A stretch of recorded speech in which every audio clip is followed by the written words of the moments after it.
Hello, hello, door, hello. Today's an interesting one, man. 100%. Yeah.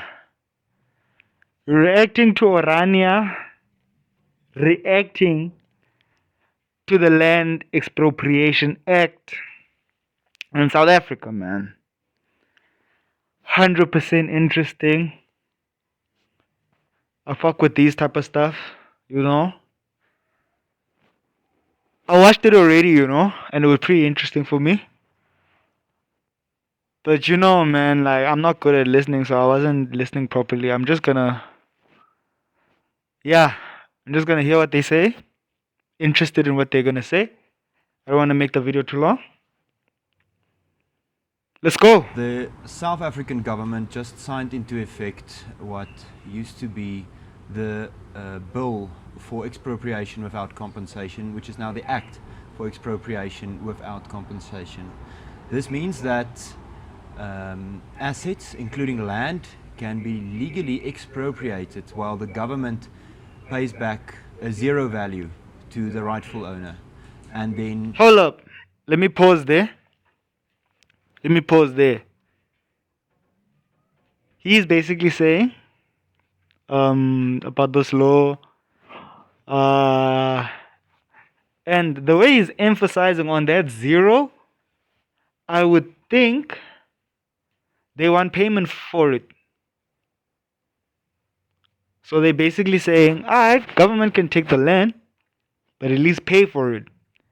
Or maybe he's not saying that, but it's almost like it not being paid for is making the situation worse. So it's almost like he's saying between it not being paid and being paid, it's better for it to be paid. Reuse this assets or land for something that they claim to be public benefit. What it means in practice is that land can be taken, whether that be from farmers, whether that be from anyone, and given to whoever the ANC deems worthy. What is ORANIA's answer to this? With me I have Gawie Snyman. I don't want to lie. That's a very good point. Oh shit. I was saying, like, I don't want to lie. He's making a very good point. Like, I didn't think I was gonna agree with him, but he like, for now I agree with him. For now. He's making a very good point. He's saying that whatever people's lands are gonna be taken and all that shit. And then he says a very interesting point that says that the ANC deems right. It's a very interesting point because after they take the land, they obviously gotta choose what they're gonna do for the land or who they're gonna give the land. Even if it's public, someone is still gonna be the minister of that shit. Someone is still gonna allocate the funds. You get what I'm saying? And we know ANC and budgets. That's a good start, right? I mean, never mind, man. Gawie is the town manager, the head of the Orania Dorpsraad or town council. And we will discuss not only this bill, but also the implications for Afrikaners in general and for Orania in specific. What is Orania's reaction to this new bill and this act of communism? Gawie, welcome very much. Thank you, Joost. It's a privilege to be here. Gawie, what is your initial thoughts on this bill? Well, Joost, it doesn't actually come as a surprise. It's been waiting in the wings for a while now. I think the timing came as a surprise just after Trump won. So to a certain extent that was surprising. But I mean, us at Orania knew we're actually in a dispensational crisis, not a governance crisis. And that's why Orania exists. That's why we started Orania. That's why we're building every day on Orania. And that's what we believe is actually... Hold up. He's making very interesting points. He's saying they're not surprised. I'm surprised that he said that. because the DA is acting surprised. But the Minister of ORANIA is saying he's not surprised. I don't want to explain why that's relevant, but to make it simple, in my opinion, I feel like he sees it as the right thing to do for black people. That's why he expected it. But he's in a position whereby he can't support it because it works to his disadvantage. ORANIA, what can I say about it? It's their community. I understand. They want to protect their community. And I feel like more than anything, this is just a cultural thing. Afrikaners live a certain way. Black people also live a certain way. Not that it's always the case, but I feel like they do have a right to promote what they believe in. I mean, for example, as a closer person, me, closer people are would connect easy with each other because of their own personal reasons. Same, I feel like Afrikaner people, white people, can and do have a right to connect amongst each other because of their race. The signs that we saw, or the pioneers of ORANIA saw, coming to fruition now, and which actually shows everyone that Republican freedom for the Afrikaner people is actually the only real sustainable mechanism or answer to this dispensational crisis that we have in South Africa. The ANC government is communist in its founding. Would you agree that this is proof that the ANC, in order to have policies like taking land from people and redistribute it as you see fit, would you agree that this is proof that they are still very much inclined to their communist roots? Oh, definitely. I mean, maybe some of our friends outside South Africa forgets it from time to time, but we talk about the tripartite alliance, and one of the alliance members is actually the South African. Okay. If you know your history, right? That's an interesting point these guys are making. These guys say ANC was a communist party. Right? Okay, cool. What does that mean? Because South Africa today is a capitalist country. I don't know if you know what I'm talking about. I hope you do. ANC was founded as a communist party. But today, South Africa is a capitalist country. And in my opinion, man, I think the billionaires have always attacked the communist system. These are like super powerful people who own buildings and cities and all that crazy shit. Because it's obviously in their interest for it to be a capitalist place, you know? That's just my opinion. And I've seen a lot of... And I understand why they defend capitalism, but goes back to what I'm saying. The position they're in makes them support their shit. Simple as that. So the ANC, they're basically saying the ANC still has communist ways, even if it's a capitalist country. Do I think the ANC is wrong for that? No, because at the end of the day, there was an attack on communism. You know? So if he wasn't trying to get into too much trouble with America and all these Western countries, it had to be a capitalist city because they also want their money. And it's going to provide employment. So it just makes sense, man, you know? And the politicians are also going to get their cut too, you know? That's why capitalism won. Anyway, man. Communist Party that's closely aligned with the African National Congress, the ANC, which is also the governing party or the biggest party in South Africa. But it definitely is communist roots. This is what we've all known to be.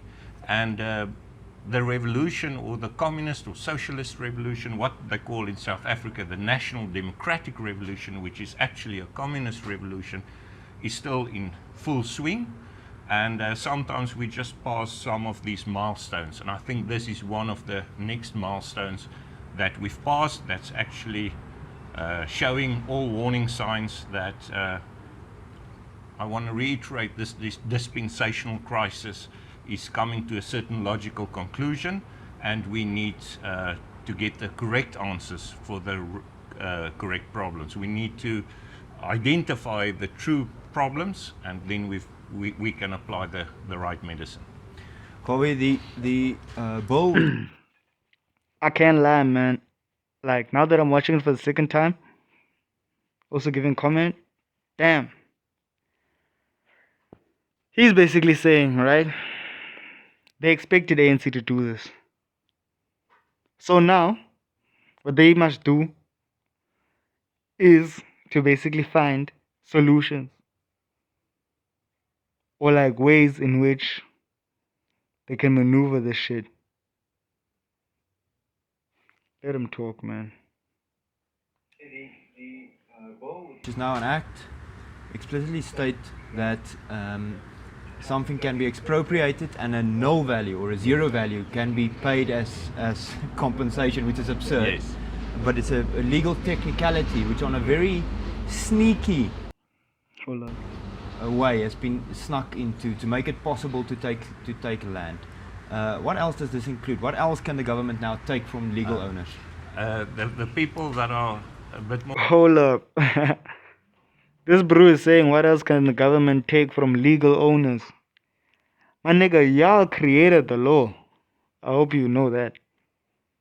White people created the law, bro. Like, you know, white people, man. I was agreeing with you on the first few points, but now you're just going out of line.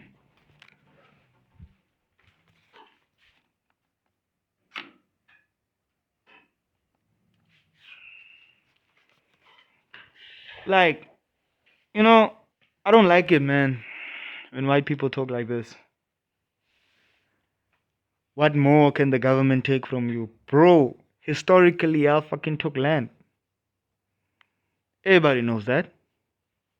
You know that. And every time we have these conversations, they don't talk about that. They don't talk about the fact that, okay, which land was, like, I've never seen white people come together and be like, okay, which land was actually taken through apartheid, through violence, and which land was bought legally? Just do that, at least. Then we take the land that was taken in the apartheid years, then you keep the land that rightfully belongs to you. But y'all haven't came forward to tell us what's the difference. You get what I'm saying? You just keep on saying, like, they're taking our land, private property, you know. And in terms of the compensation thing, you know, I watched some other shit that made a very good point. It's like, how can the government pay land with tax money, right? They pay land with tax money, and then, but then, like, the point that I'm trying to make is, this land was historically taken. You get what I'm trying to say? So they can't pay for what was taken on some colonization shit. That can't happen. And I understand your concern of losing fucking 50 million worth of land or some shit at no price. That's pretty concerning, I don't want to lie. Back to what I'm saying is that, like, for their position, I understand why they're saying what they're saying. But at the end of the day, I feel like they're not considering the other side and the historical context of this shit.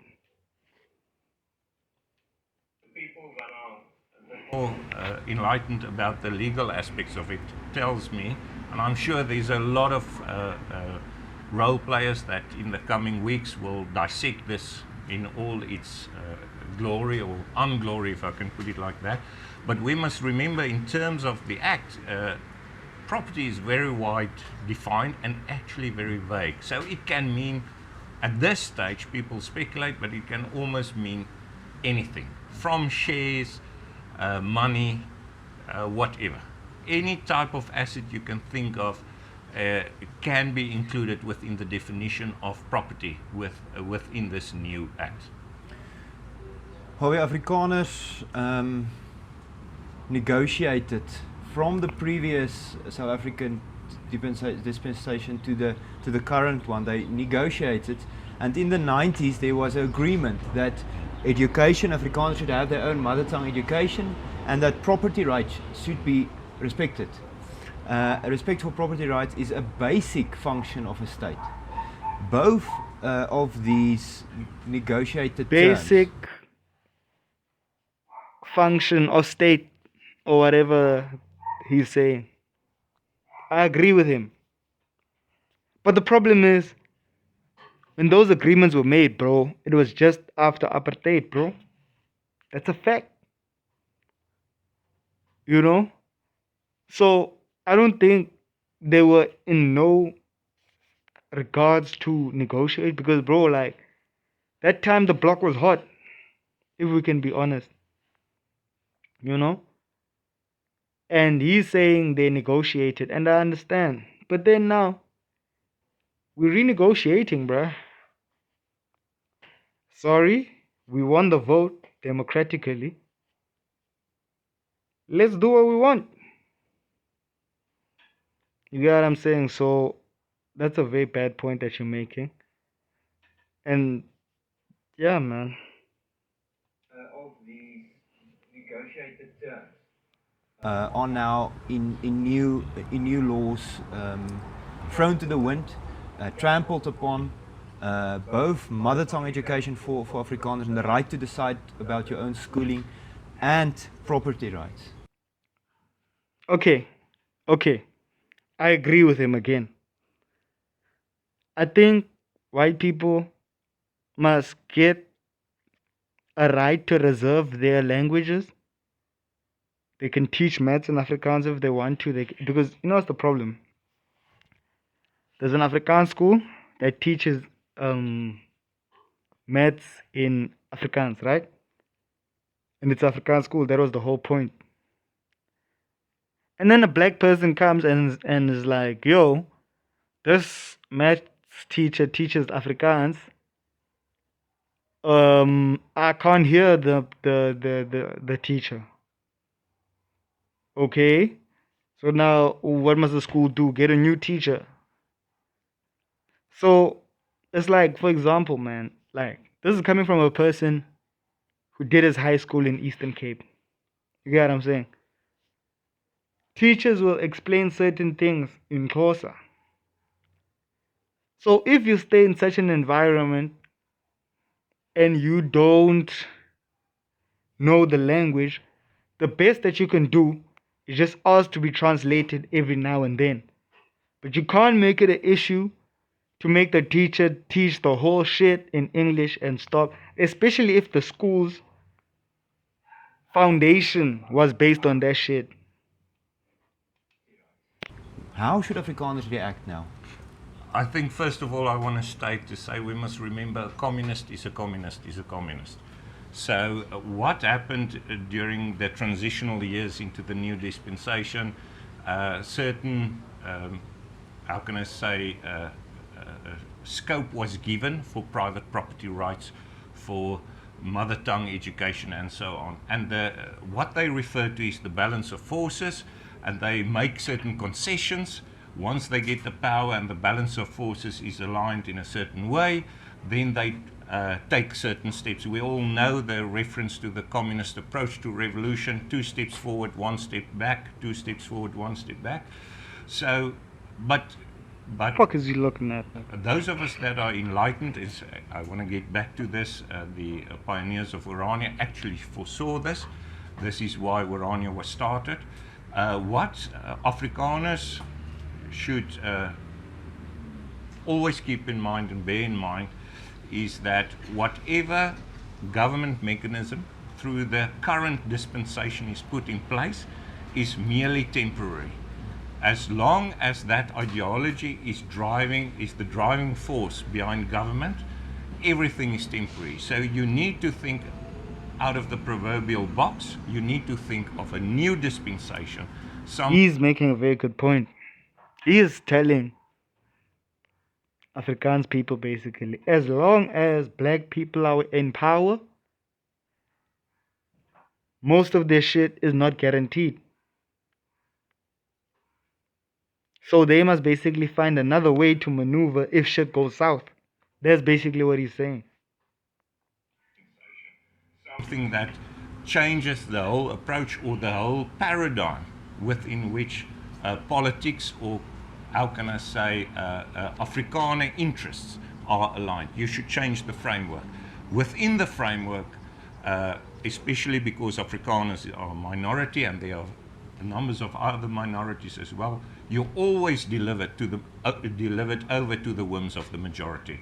And we must bear that in mind and you see, exactly what I just said.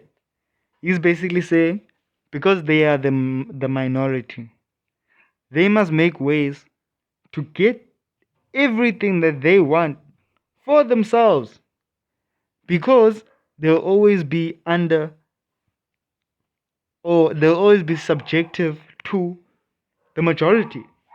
In my opinion, that's the whole reason why apartheid started, because white people wanted to rule through democracy, but they know black people are the majority. So why would you let them vote? So that's what they did. They started off with them not letting us vote. They were voting alone. Yeah. If you know, you know. The fact that this was signed into law under a so-called government of national unity should also be a canary in the coal mine to show you that within this... That's a very good point. That's a very good point he's making. The fact that this shit was signed under the GNU, that makes it even more crazier. Because at the end of the day, the GNU, bro, is literally the DA. And this shit happened right in front of the DA. And the way the DA is responding, they're like, yo, we didn't order this. This is not what we want. DA even denied this whole shit. This dispensation, even when you think you've made some ground in strengthening your base or your position, it's always temporary. And the mechanisms, the checks and balances is not sufficient enough to protect Afrikaner interests in the southern point of Africa.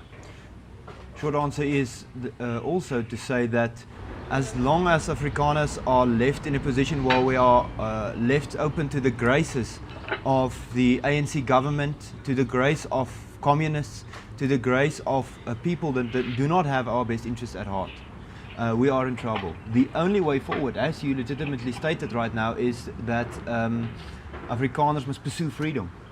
If we do not pursue freedom, we will always, sometimes to a lesser and sometimes to a greater degree, be left to the grace of these people. Definitely. As I said, freedom is what we must strive towards, and I want to emphasize Republican freedom. There's various degrees of freedom. To a large extent, we already experience large extents of freedom. But what this just shows is even this freedom that we have can always be threatened if we don't proceed on the road of self-determination up to the point of what we in ORANIA call if you're listening properly, he's saying there is freedom, but there are different degrees of freedom, and that's a very good point. The same with black people too.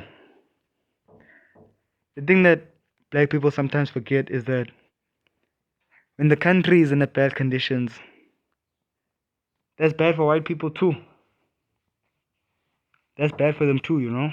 They don't like when the country is like in bad condition. I would assume, you know. So, what I'm trying to say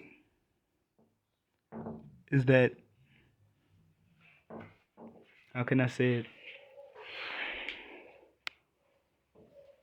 We should also be cautious of our leaders, and they must make sure that they move us the right direction,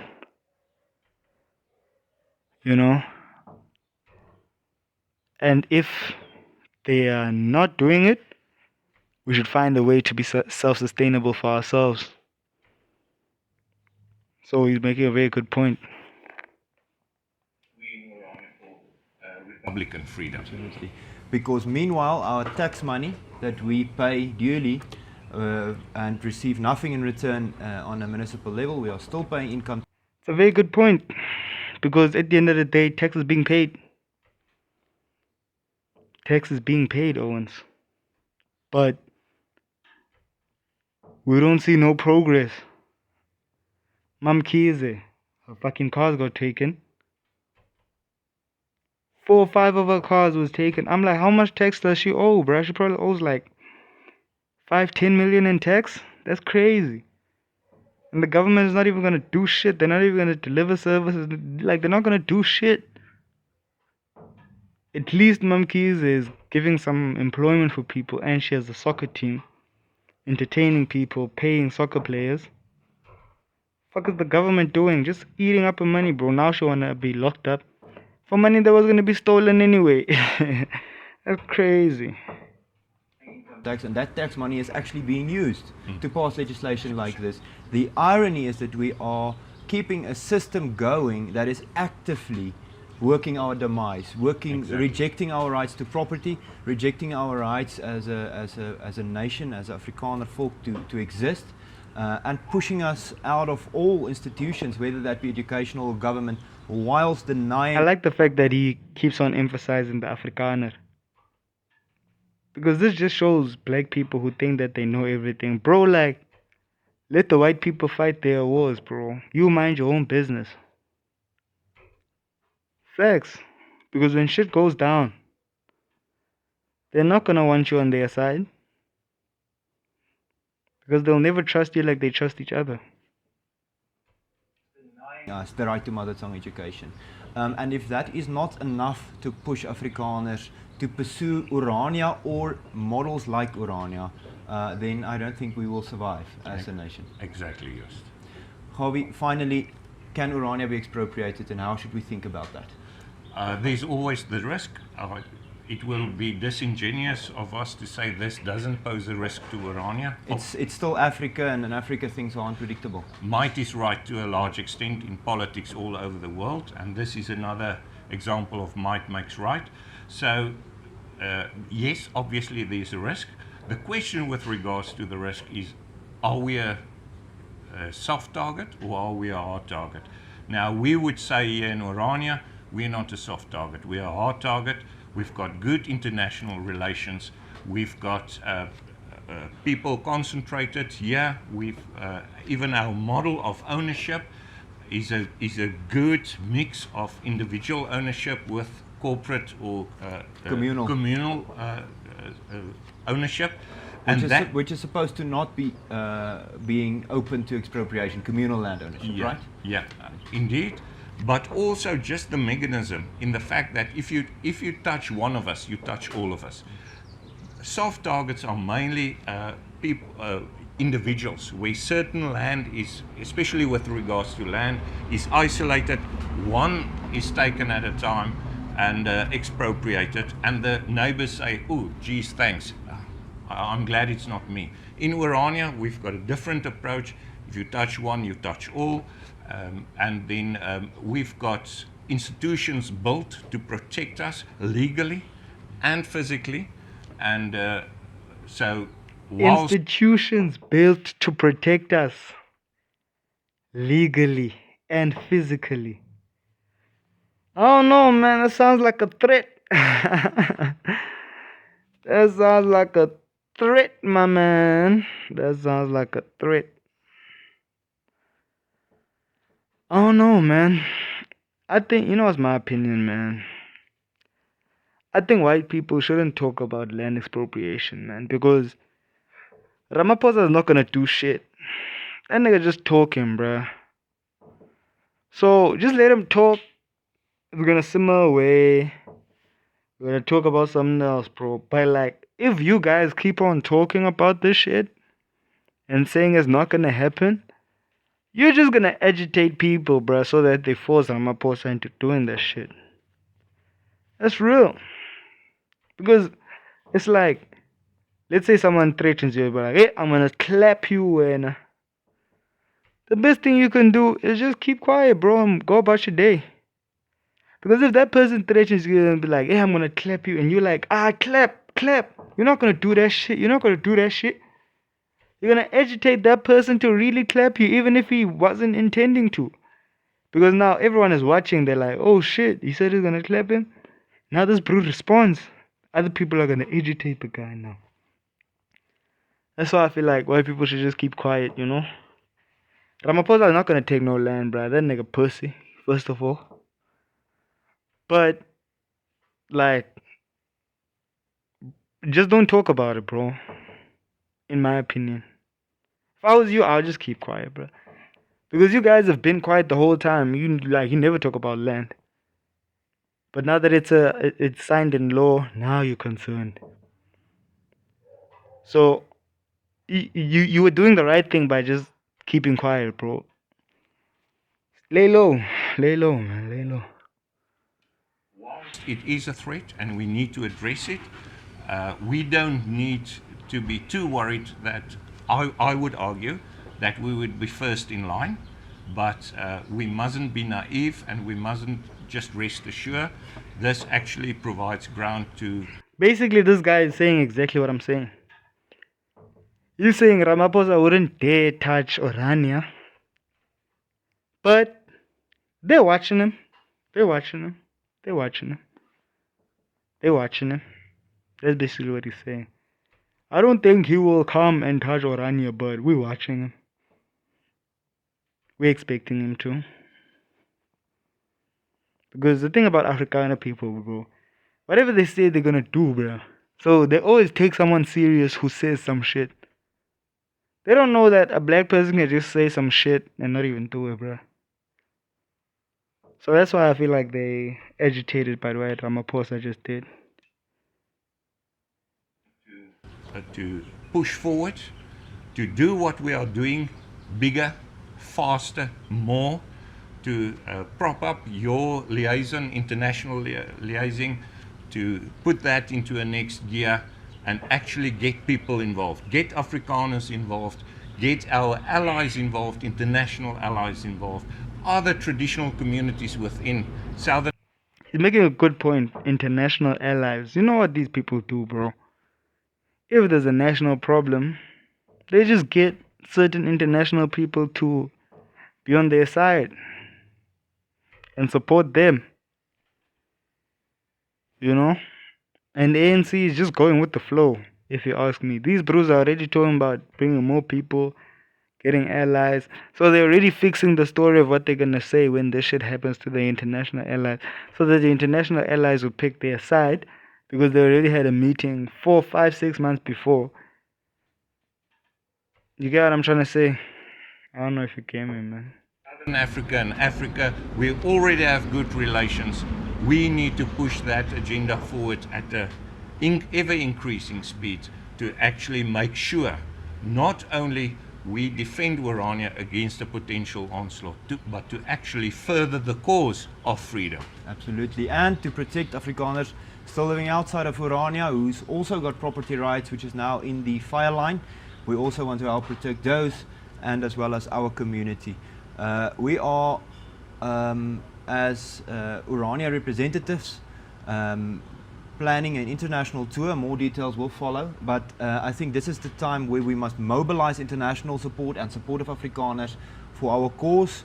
It is critical for our survival. More information will follow, and in the meanwhile, Gawie, thank you very much. And if there are supporters of ORANIA or people who support this, who want to stand against this, please follow the link in the description if you want to support our cause, and share this, please, to other people who might find it useful and helpful. Thank you very much, and thank you, Javi. Thank you, Joost. Thank you, Javi. Thank you, my brother. I definitely found this useful because I ended up making content with it, you know? Look, man, it goes back to what I'm saying. Everyone speaks based on their position. No white person who owns land is gonna be supporting the Expropriation Act. Once you understand that, then you're gonna understand why this shit is complicated. I repeat, no white man wants his land expropriated, even if he knows for himself that his family got it on some apartheid shit.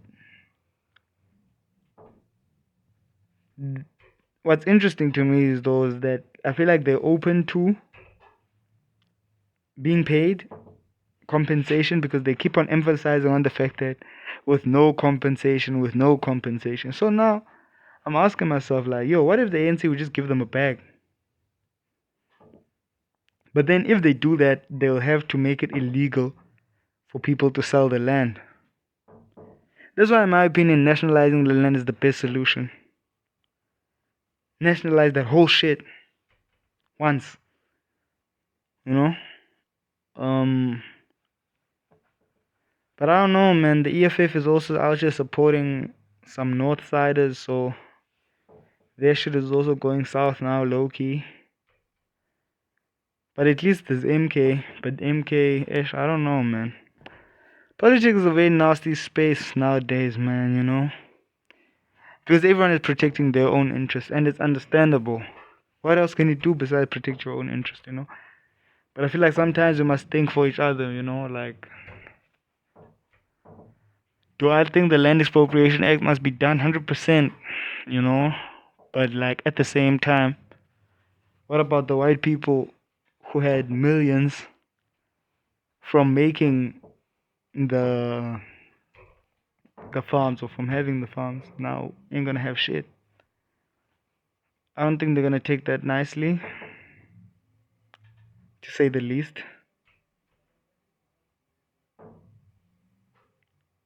Black people are also not living nice, you must remember. You know, I just think the best solution, man, the government must just upgrade to the hood.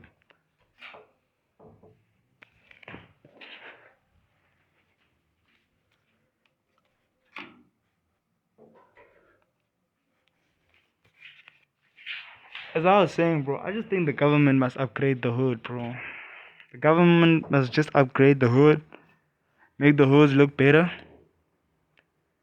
have housing. The whole RDP situation was a dope idea, but now we need actual businesses in the hood so that people make money, so that they don't have to drive all the way to town. Because transport money a month is already too much. A day, bro, is already too much. People suffer because they pay transport, not because they're earning low. That's very interesting. I don't know, man. I feel like white people don't understand our position and why we want to do what we do. Not that they don't understand, but like they're not trying to consider it because it's going to be in their disadvantage. So there's nothing I can say to them. I understand why they're saying that, what they're saying, but at the end of the day, as these guys were saying, man, like at the end of the day, black people are in control, and they're the majority. So nothing for them, or like everything for them, is temporary. It's what he said. It's not what I'm saying. And he has a very good point. So we must do what we have to do and let them find their own solutions to it. Because when they took the land, they weren't like, what are they gonna do? They just fucking took it. And now we're in the hood staying in fucking whole lot of gang shit, you know? Shacks, you know? I don't know, man. I'm out of here.